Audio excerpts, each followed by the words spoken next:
Thank you very much, Matthew, for that introduction, and thank you to Ørsted for hosting us today. And your work in offshore wind, as we've just heard, does not just provide skilled jobs here in Grimsby. It makes a direct contribution to the UK's efforts to reduce our carbon emissions and protect our environment. Achieving the economic benefits of the global shift to sustainable green growth is one of the 4 grand challenges in our modern industrial strategy. And the UK is the world leader in offshore wind. Yesterday, as you've also just heard, we launched our offshore wind sector deal to build on that success. And as an international company investing in the UK, Ørsted is making a major contribution to that success, and I'm delighted to be with you today. Next week, members of Parliament in Westminster face a crucial choice: whether to back the Brexit deal or to reject it. Back it, and the UK will leave the European Union. Reject it, and no one knows what will happen. We may not leave the EU for many months. We may leave without the protections that the deal provides. We may never leave at all. The only certainty would be ongoing uncertainty. Months more spent arguing about Brexit when we could be focusing on improving our NHS, our schools and our communities. It will be for the 630-odd MPs at Westminster who will be voting next week to take this decision. But they will take it on your behalf and on behalf of tens of millions of people across the UK. Parliament gave the decision to leave or remain in the European Union to you. 33.5 million people took part in the referendum, the biggest turnout for a generation. The result was close, but it was clear. If it had gone the other way, we would be staying in. But the decision was to leave, and that is what we must do. Now, as Prime Minister, my job has been to negotiate the very best deal I could. I believe that's precisely what the government has done, working with the EU team led by Michel Barnier. Discussions have at times been difficult and robust, but we've both worked in a spirit of mutual respect and cooperation to get a good deal over the line. Now, I've made a lot of speeches about that deal over the last few months. Most of them have been in the House of Commons. On Tuesday, I'll be making another one when I open the debate ahead of the vote. But Brexit does not belong to MPs in Parliament. It belongs to the whole country. It belongs to the people who voted for it and want to see it implemented so we can all move on to a prosperous future. And that more prosperous future also belongs to those who voted against Brexit and who expect politicians to make reasonable compromises to bring our country back together. Everyone now wants to get it done. Move beyond the arguments, past the bitterness of the debate, and out of the EU as a united country ready to make a success of the future. And that's why I've come here to speak to you today, to explain why this debate is dragging on and what is at stake. Because it was in places like Grimsby that the referendum was decided and where what is at stake can be seen most clearly of all. People here in North East Lincolnshire voted decisively to leave the European Union in 2016 by a ratio of 7-3. Everyone had their own reasons for voting. But having spent much of the past 3 years talking to people about Brexit, about their hopes, their aspirations, and their fears too, some common themes emerge. People wanted more control over the things that matter to them. The Brexit deal before Parliament gives them that control. Today, vast amounts of taxpayers' money is paid to the EU.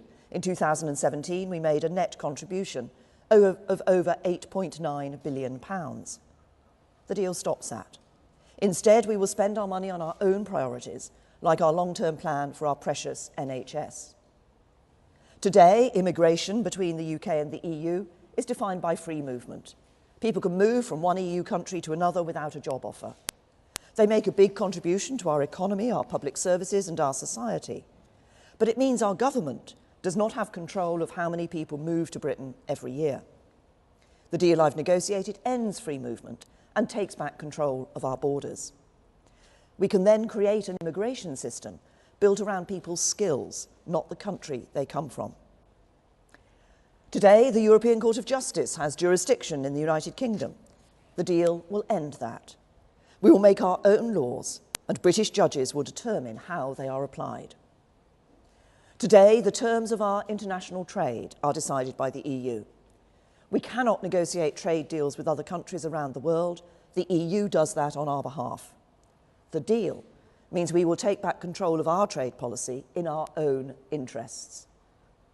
Many of our farmers feel that the common agricultural policy does not work for them. Many in fishing communities feel the same about the common fisheries policy. The deal takes us out of the CAP so we can design our own support for farmers. The deal takes us out of the CFP, restoring full sovereign control of our waters, the biggest opportunity for our fishing industry for over 40 years. These are the changes people voted for.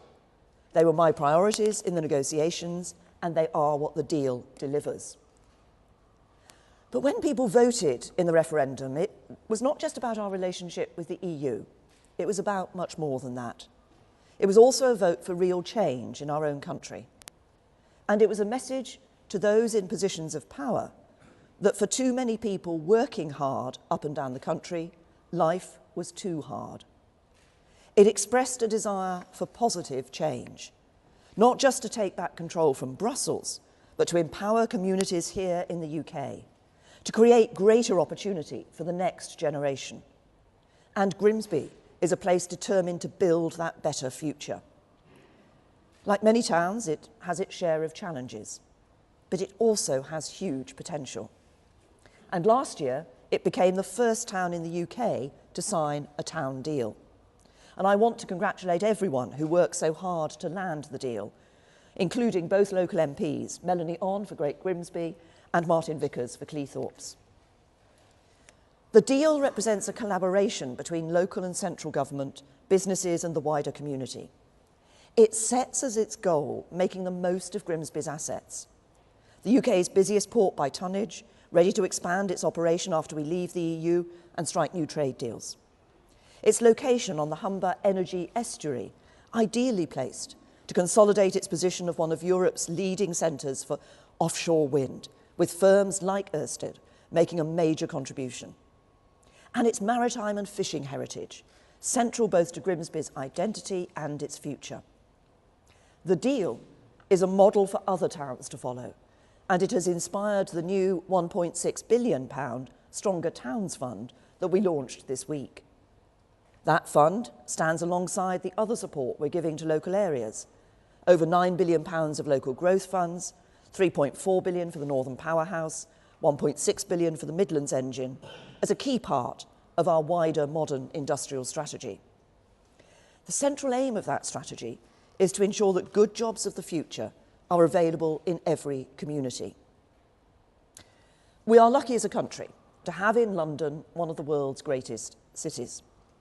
But it's no good all the growth in our economy and the opportunities that growth brings being concentrated in London and the South East. We need an economy that works for everyone, a country where everyone can be proud of their community and every community offers people the opportunity to get on in life.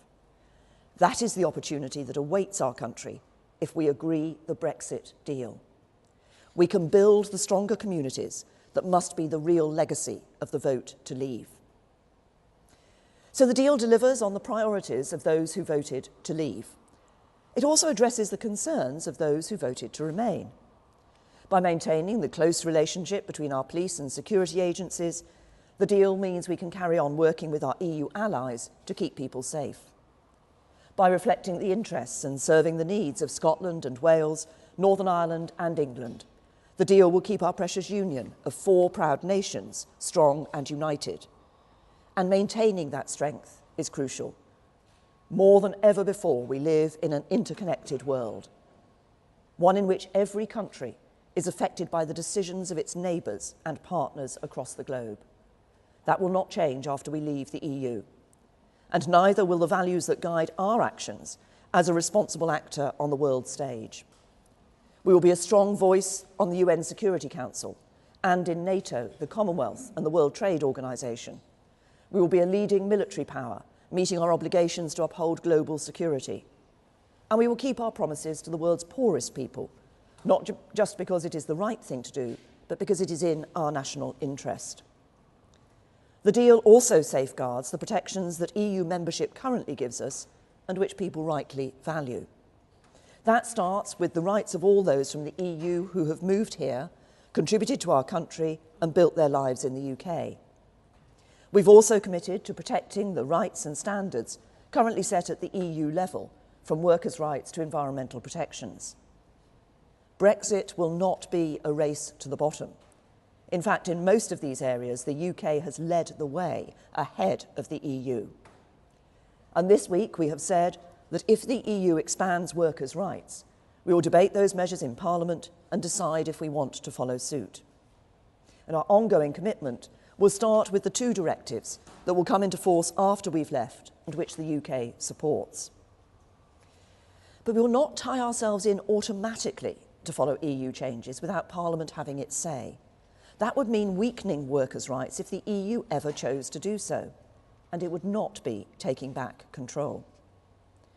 The UK has led the way in the EU, and we will lead the way outside it.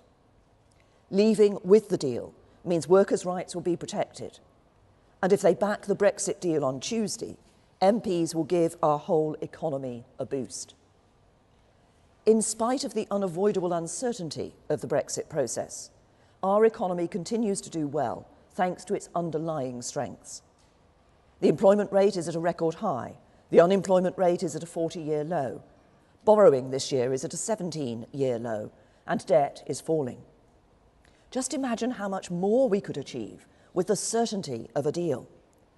Our energy would be focused on building our future relationship, forging new trade deals with the rest of the world, and tackling the other issues that matter to people. Businesses will invest and create more jobs. Money that would be spent guarding against the economic shock of a no-deal exit could be put to better use on the services people need and on growing our economy. And the UK would send a message around the world, a giant open for business sign to investors. The democratic case for backing the deal is clear, and so is the economic case. It not only removes the risk of a no-deal exit, it allows us to reap the enormous benefits of leaving with a deal. I've set out why I believe MPs should back the deal next week. It takes back control of the issues people care about, it delivers the change that communities voted for, it protects the things we value, and it sets us on course for a prosperous future. Next week, Parliament will make its choice.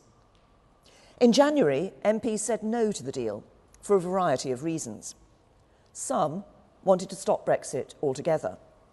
Jeremy Corbyn opposed it because he wanted a general election and said he would vote against the deal without even reading it. But others voted against it because they had genuine concerns and they felt there was time for the government to get changes to address them. And the biggest concern was about the so-called Northern Ireland backstop. The backstop's an insurance policy.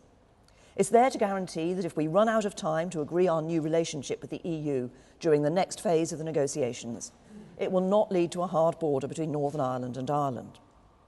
Like any insurance policy, no side ever wants to use it. It's part of the deal that the backstop cannot be permanent. And it's not in the EU's interest for it to be permanent, because they fear this would give us a competitive advantage in the long term. But there are genuine concerns that there's no clear way out of the backstop if the future negotiations break down. I've taken those concerns to Brussels, I've explained them to every single EU leader, and we've put forward serious, detailed proposals to address them. The government is in discussions with the EU right now, focused on getting the legal changes MPs have asked for. As I've said before, this will not in any way alter our enduring commitment to the Belfast Good Friday Agreement and to avoiding a hard border in all circumstances. The Belfast Good Friday Agreement was a landmark achievement for the UK government, the Irish government, and the political parties in Northern Ireland. It brought peace to our country after many years of tragedy. The people of Northern Ireland are our people, and their security and well-being is our security and well-being. But just as MPs will face a big choice next week, the EU has to make a choice too. We're both participants in this process. It is in the European interest for the UK to leave with a deal. We're working with them, but the decisions that the European Union makes over the next few days will have a big impact on the outcome of the vote. European leaders tell me they worry that time is running out and that we only have one chance to get it right. My message to them is now is the moment for us to act. We've worked hard together over 2 years on the deal. It's a comprehensive deal that provides for an orderly exit from the EU and that sets a platform for an ambitious future relationship. It needs just one more push to address the final specific concerns of our Parliament. So let's not hold back. Let's do what is necessary for MPs to back the deal on Tuesday. Because if MPs reject the deal, nothing is certain. It would be at a moment of crisis. MPs would immediately be faced with another choice. Either we leave the EU with no deal on the 29th of March, I don't believe that would be the best outcome for the UK or the EU, or we delay Brexit and carry on arguing about it, both amongst ourselves and with the EU. And that's not in our interests either. More talking will not change the questions that need to be settled, and a delay risks creating new problems. If we were simply asking for a bit more time to pass the legislation we need to implement Brexit once we've agreed the deal, a delay would be straightforward. But if it were a delay to give MPs even more time to decide what we're going to do, the EU might insist on new conditions that were not in our interest before they agreed to such an extension. And that might lead to a form of Brexit that does not match up to what people voted for. It could mean no end to free movement, no ability to strike our own trade deals, no end to the big annual payments, no taking back control, which is what the British people voted for. And a delay could lead to something else, a second Brexit referendum. The chances of that have increased since Jeremy Corbyn said he would back one. And it's become clear to me that Jeremy Corbyn isn't really interested in finding a solution. Since we met to discuss a way forward for our country on the 30th of January, I've repeatedly offered him another meeting to follow it up. In return, after multiple requests from my office, he's offered just 1 hour over the last 5 weeks when our teams could meet. And we now know why. Because despite his promise at the last election to deliver Brexit, he now supports holding a divisive second referendum that would take the UK right back to square one. Not completing Brexit and getting on with all the other important issues people care about, just yet more months and years arguing. If we go down that road, we might never leave the EU at all. And that would be a political failure. It would let down the more than 17 million people who voted to leave the EU and do profound damage to their faith in our democracy. Some of the people who voted in the referendum did so for the first time in years. Why should they ever bother doing so again if their decision were overturned without ever being implemented? My message to those MPs who agree with me that we should not risk that is simple. The only certain way to avoid it is to back the deal the government has secured with the EU on Tuesday. Let's get it done. MPs face a historic choice next week.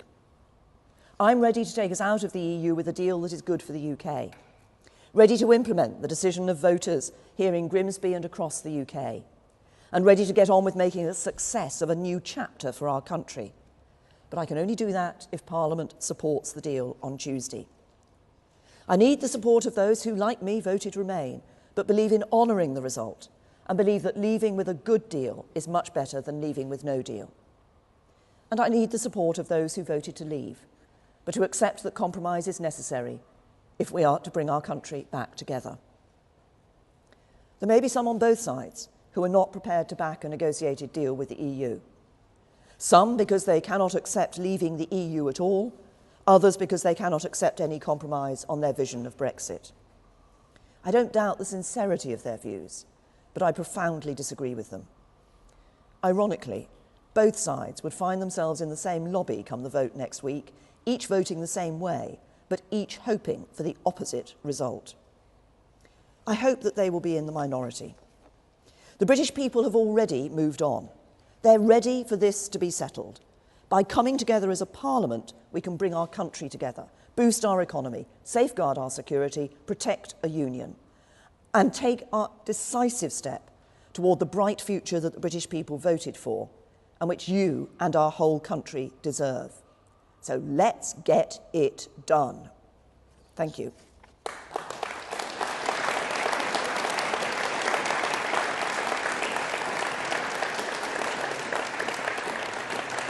So I'll just take a few questions from the media. Beth?